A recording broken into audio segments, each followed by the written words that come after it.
आप सभी का हमारे YouTube चैनल पर स्वागत है। आज हम क्षय रोगियों के उपचार के बारे में बात करेंगे, यानी कि एनटीपी कार्यक्रम, राष्ट्रीय क्षय उन्मूलन कार्यक्रम के अंतर्गत क्षय रोग का उपचार किस प्रकार किया जाता है या ट्यूबरक्लोसिस का उपचार किस प्रकार किया जाता है। तो सभी टीबी रोगियों का, चाहे वो सार्वजनिक या निजी क्षेत्र यानी कि प्राइवेट या गवर्नमेंट सेक्टर में अपना इलाज करवा रहे हैं, तो चिकित्सकों को भारत में टीबी देखभाल के लिए मानक दिशा निर्देश standard for TB care in India STCI का पालन अनिवार्य है। यानी कि जो गवर्नमेंट सेक्टर और प्राइवेट सेक्टर है, दोनों ही जगह इस गाइडलाइन को फॉलो करना अनिवार्य है। इसके हिसाब से ही उन्हें टीबी रोगियों को दवाई देनी है। एनटीपी में या राष्ट्रीय क्षय उन्मूलन कार्यक्रम में वजन बैंड के अनुसार फर्स्ट लाइन एंटी टीबी दवाइयों की या एंटी टीबी ड्रग्स की दैनिक निर्धारित खुराक FDC क्षय रोग के उपचार का सिद्धांत है। निजी क्षेत्र के रोगियों के लिए जब भी अनुरोध किया जाए तब एनटीपी द्वारा FDC प्रदान किया जाता है। यानी कि कोई प्राइवेट चिकित्सक भी सरकारी दवाई देना चाहे तो उनके वहाँ पर सरकारी दवाई रखवाई जा सकती है। तो दवा संवेदनशील क्षय रोगियों या ड्रग सेंसिटिव टीबी के लिए जो रेजिमेन है या दवा है वो किस प्रकार दी जाएगी उसके बारे में बात करते हैं। दवा संवेदनशील क्षय रोगियों जिन्हें ड्रग सेंसिटिव टीबी या टीबी के जो सामान्य रोगी होते हैं उनको कौन सी दवाई दी जाती है, किस प्रकार दी जाती है और उनकी डोज क्या है, इसके बारे में हम आज विस्तार से बात करने जा रहे हैं। इसलिए वीडियो को पूरा देखें, स्किप नहीं करें, क्योंकि यह जानकारी आपके लिए बहुत ही महत्वपूर्ण हो सकती है। अगर आपको ट्यूबरक्लोसिस या टीबी की बीमारी है तो आपके लिए दवा की सही खुराक लेना भी बहुत ज़रूरी है, तभी टीबी की बीमारी से आप पूर्णतया ठीक हो पाओगे। अगर आपकी दवाई या दवा की खुराक सही नहीं है तो आपकी बीमारी और ज़्यादा बिगड़ सकती है। इसलिए इस वीडियो को पूरा देखें।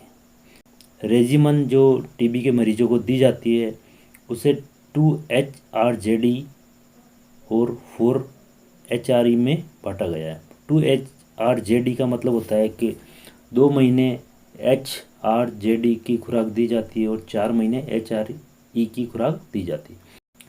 टीबी के अंतर्गत जो खुराक दी जाती है उसमें 1 महीना 28 दिन का काउंट किया जाता है।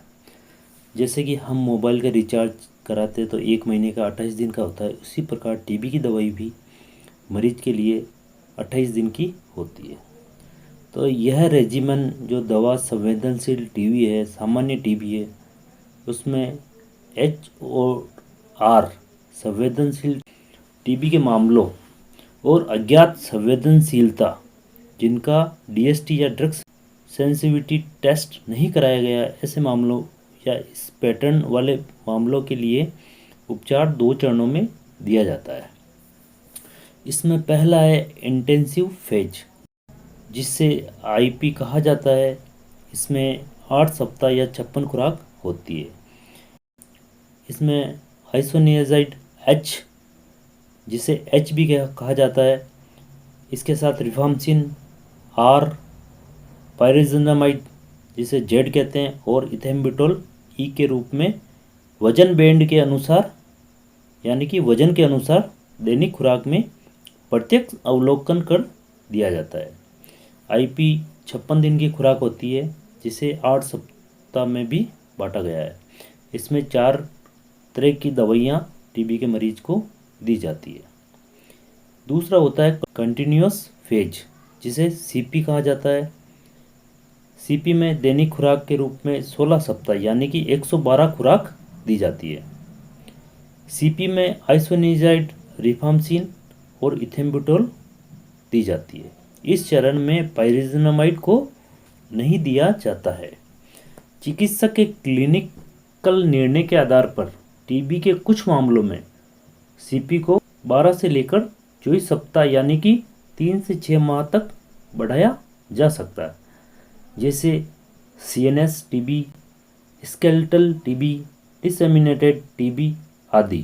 टीबी को 12 सप्ताह से अधिक बढ़ाने की अनुमति केवल विशेषज्ञ ही देते हैं। टाइप ऑफ टीबी यानी कि टीबी के कौन कौन से प्रकार में हम इस दवा को देंगे। इसमें टीबी के new and previously treated cases जो H और R से सेंसिटिव या अननोन है, उन्हें ट्रीटमेंट रेजिमेन इन IP में 2 महीने HRZE और ट्रीटमेंट रेजिमेन इन CP में 4 महीने HRE दी जाएगी। और इसमें अगर डोज की बात करें तो ड्रग सेंसिटिव टीबी में न्यू और प्रीवियसली ट्रीटेड पेशेंट है, उनको IP डोज 56 डोज होगी IP में, और CP में डोज होगी 112 डोज अगर डोज की बात करें तो। और दवा चलेगी IP में HRZE और CP में HRE। खुली दवा ल्यूज ड्रग का प्रयोग प्रतिस्थापन के रूप में प्रतिकूल दवा प्रतिक्रिया यानी कि साइड इफेक्ट या सह-रुग्ण शर्तों में किया जा सकता है। अगर किसी एक दवा के कारण कोई साइड इफेक्ट होता है तो उसकी जगह ल्यूज ड्रग में भी इस दवाई को दी जा सकती है। स्टेरॉयड का उपयोग सहायक चिकित्सा के रूप में टीबी, पेरिकार्डिटिक एंड मेनिंजल टीबी रोगियों में किया जाता है, जिसमें प्रारंभिक उच्च खुराक को धीरे धीरे 6 से लेकर 8 सप्ताह में कम किया जाता है। फिक्स डोज कॉम्बिनेशन की अगर बात करें तो FDC में 2 या 2 से अधिक सक्रिय दवा वाले उत्पादों एक निश्चित खुराक में उपयोग किया जाता है। NTP में वयस्कों के लिए हम यहाँ अडल्ट डोज की बात करेंगे। टीबी में चिल्ड्रन 18 साल से कम बच्चों को चिल्ड्रन माना जाता है और 18 साल से अधिक उम्र के व्यक्तियों को वयस्क माना जाता है। तो NTP में वयस्कों के लिए 4 FDC में HRZE IP में दिए गए हैं एंड 3 FDC में HRE CP में दिए गए हैं। NTP बाल रोगियों के लिए डिस्पर्सिबल 3 FDC में HRZ और डिस्पर्सिबल 2 FDC में HR शामिल करती है। अब जो FDC फिक्स डोज कॉम्बिनेशन होता है उसके क्या क्या फ़ायदे हैं, उसमें एक तो उपचार की सरलता होती है। इसमें एक ही प्रकार की दवाइयाँ या टेबलेट पेशेंट्स को लेनी होती है, जिसमें रोगी को किसी प्रकार की दिक्कत का सामना नहीं करना पड़ता और ये गोलियाँ निगलने में भी आसान होती है और इससे बाकी के साइड इफ़ेक्ट भी कम होते हैं। इन दवाओं की निगरानी भी आसानी से की जा सकती है और मोनोथेरेपी का कम उपयोग एक ही दवा के गलत इस्तेमाल का कम जोखिम होता है। दवा के रेजिस्टेंट होने का भी इसमें कम जोखिम है और शरीर के वजन अनुसार खुराक समायोजित करने में आसानी होती है। Drug dose for first line anti TB drugs में अगर बात करें तो डोज की बात करें तो एक टैबलेट की डोज मैं आपको बता देता हूँ। इसमें आइसोनियाज़ाइड 5 mg पर किलो डेली बॉडी वेट के हिसाब से दी जाती है, ये अडल्ट में, जबकि अगर चिल्ड्रन में देंगे तो 10 mg पर किलो डेली के हिसाब से दे सकते हैं। इसमें मैक्सिमम इन चिल्ड्रन 300 mg तक दी जा सकती है। रिफाम्सिन की बात करें तो रिफाम्सिन 10 mg पर किलो डेली के हिसाब से देनी है और चिल्ड्रन में ये 15 mg पर किलो बॉडी वेट के हिसाब से दे सकते हैं और अधिकतम रिफाम्सिन 600 mg से ज़्यादा नहीं देनी चाहिए। पायरिजिनामाइड की बात करें तो 25 mg पर किलो डेली के हिसाब से अडल्ट में और चिल्ड्रन में 35 mg पर किलो डेली के हिसाब से देनी चाहिए और मैक्सिमम इसकी लिमिट है 2000 mg। इथेम्बुटोल की बात करें तो 15 mg पर किलो डेली के हिसाब से अडल्ट को देनी चाहिए और बच्चों में ये टैबलेट 20 mg पर किलो बॉडी वेट के हिसाब से डेली दी जाती है। अधिकतम 1500 mg दे सकते हैं। स्ट्रेप्टोमाइसिन इंजेक्शन 15 mg पर किलो बॉडी वेट के हिसाब से देना है और बच्चों में ये 20 mg पर किलो बॉडी वेट के हिसाब से दे सकते हैं और अधिकतम डोज इसकी 1000 mg की होती है। स्ट्रेप्टोमाइसिन ट्रीटमेंट रेजिमेन से बाहर निकाला गया, लेकिन स्ट्रेप्टोमाइसिन रोगी के वजन के अनुसार केवल कुछ स्थितियों में, जैसे टीबी, मेनिंजाइटिस, दवा के दुष्परिणाम या कोई दवा के साइड इफ़ेक्ट हैं के कारण फर्स्ट लाइन ड्रग की जगह पर दिया जा सकता है, जो कि डॉक्टर के अनुसार ही देना है। बच्चों में नेत्र संबंधी एडीआर या एडवर्स ड्रग रिएक्शन या साइड इफ़ेक्ट की निगरानी के लिए इथेम्बुटोल को अलग कर दिया गया है। बच्चों में इथेम्बुटोल की टेबलेट फिक्स डोज कॉम्बिनेशन के अलावा अलग से दी जाती है। अब एनटीपी राष्ट्रीय क्षय उन्मूलन कार्यक्रम के अंतर्गत daily dose schedule for adults as per weight band के हिसाब से हम बात करें तो number of tablet FDCs weight band इसमें जो रहेगा, उसमें इंटेंसिव फेज में जो टेबलेट चलती है HRZE, इसमें H होता है 75 mg एक टेबलेट में, और रिफाम्सिन 150 mg, पाइरिजिनामाइड 400 mg और इथेम्बुटोल 275 mg होता है।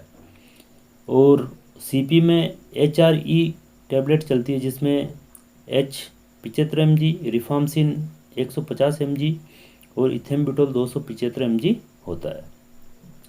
वेट बैंड में वज़न के हिसाब से अलग अलग कैटेगरी बनाई गई है, जिसमें अगर 18 साल से ऊपर का कोई व्यक्ति है और उसका वज़न 25 से लेकर 34 किलो के बीच में है तो उसे 2 गोली दी जाएगी।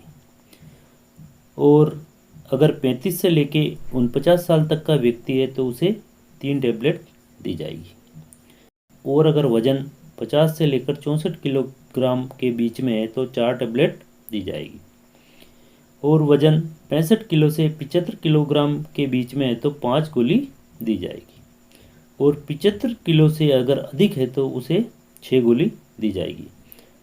टीबी की डोज स्टेट होती है, यानी कि इसे एक ही समय खाना खाने के बाद में लेनी होती है। उपचार के दौरान यदि रोगी का वजन 5 किलोग्राम से अधिक बढ़ या घट जाता है और अगली वजन बैंड श्रेणी को पार कर जाता है तो रोगी को अगली उचित वजन बैंड की एफडीसी दवाओं को दिया जाना चाहिए। यदि किसी पेशेंट्स का वजन 48 किलो है तो उसको 3 टैबलेट दी जाएगी। अगर उसका वजन 51 या 52 किलो हो जाता है तो उसको 3 ही गोली दी जाएगी। लेकिन उसका वजन 55 किलो या 54 किलो हो जाता है, यानी कि 5 किलो बढ़ जाता है और वेट बैंड भी वो क्रॉस कर जाता है, तो ऐसी स्थिति में उसको 4 टैबलेट दी जाएगी। इस प्रकार ये टीबी रोगियों को एफडीसीज की खुराक दी जाती है। अगर आपके भी ये दवाई चल रही है तो आप इस हिसाब से इस दवा को लेना सुनिश्चित करें, जिससे कि आपका सफल इलाज किया जा सके। बच्चों के इलाज या बच्चों की डोज के लिए हम अलग से वीडियो बनाएंगे, जिसे देखने के लिए हमारे चैनल को सब्सक्राइब करें, चैनल को लाइक करें और ज़्यादा से ज़्यादा वीडियो को शेयर करें, ताकि ज़्यादा से ज़्यादा लोगों को लाभ प्राप्त हो सके। इसी के साथ हमारे चैनल पर बने रहने के लिए आप सभी का धन्यवाद।